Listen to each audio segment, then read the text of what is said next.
प्रेरणादायक और मनोरंजक कहानियों के लिए चैनल को लाइक और सब्सक्राइब करें। एक भिखारी रेलवे स्टेशन पर रहा करता था। रोज का उसका काम था ट्रेन में बैठ करके एक स्टेशन से दूसरे स्टेशन जाता, लोगों से भीख मांगता, जो पैसे मिलते उनसे अपनी ज़िंदगी जी रहा था। एक दिन वह भीख मांग रहा था, तभी वह एक व्यक्ति के पास पहुंचा। वह व्यक्ति व्यापारी लग रहा था। जब उस व्यक्ति से भिखारी ने पैसे मांगे तो उस व्यक्ति ने कहा कि पैसों के बदले तुम मुझे क्या दोगे? भिखारी ने कहा कि मैं भला क्या दे सकता हूँ, मेरे पास देने के लिए कुछ भी नहीं है, मैं तो भीख मांगता हूँ, मेरी औकात ही क्या है। थोड़ी देर वह व्यक्ति उसे देखता रहा। उसके बाद वो चिल्लाने लगा कि जब तुम कुछ दे नहीं सकते तो तुम मांगना बंद कर दो।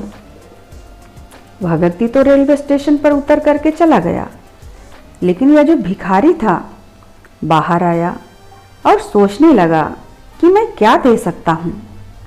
उसने आसपास नज़र दौड़ाई, उसको छोटे छोटे फूलों के पौधे दिखाई दिए।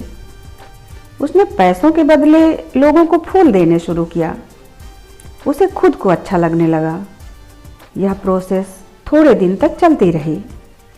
कुछ दिनों के बाद एक बार फिर से वही व्यक्ति ट्रेन में दिखाई दिया। भिखारी जल्दी से उसके पास पहुंचा और बोला कि सर जी, अब की बार मेरे पास में आपको देने के लिए कुछ है? उस व्यक्ति ने विश्वास करके थोड़े पैसे दिए तो बेचारे ने अपनी झोली में से निकाल करके फूल दे दिए। व्यक्ति ने कहा कि तुम व्यापार करना सीख लो, तुम्हें समझ में आ गया है कि लेन देन क्या होती है।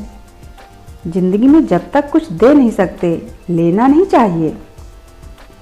यह सुनकर वह भिखारी स्टेशन पर उतरा और निकल करके बाहर आया और जोर जोर से चिल्लाने लगा कि मैं भिखारी नहीं हूँ, मैं व्यापारी हूँ और मैं भी उस इंसान की तरह बन कर दिखाऊंगा।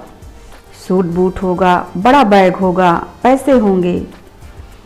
यह बोलने लगा तो आसपास के लोग जो देख रहे थे उन्होंने सोचा यह पागल हो गया है। 6 महीने तक यह भिखारी दिखाई नहीं दिया।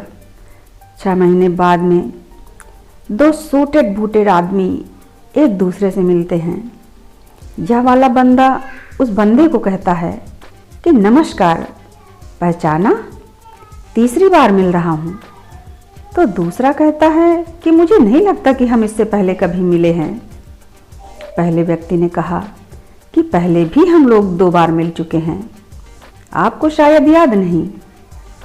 मैं वही भिखारी हूँ जिसको आपने पहली बार में सिखाया कि लेन देन कितनी बड़ी बात होती है, और दूसरी बार में सिखाया कि मेरी सोच को अगर मैं बड़ा कर लूँगा तो आपकी तरह बन सकता हूँ।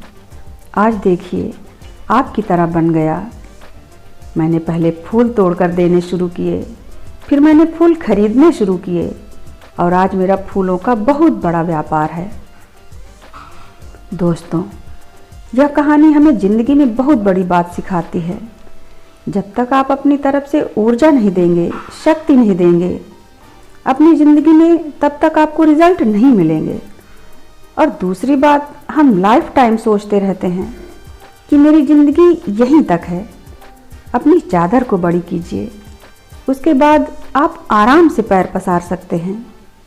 यह कोई चिट्ठी नहीं है जो आप दूसरों से लिखवा लोगे। इस दुनिया में अपनी तकदीर खुद ही लिखनी पड़ती है। धन्यवाद।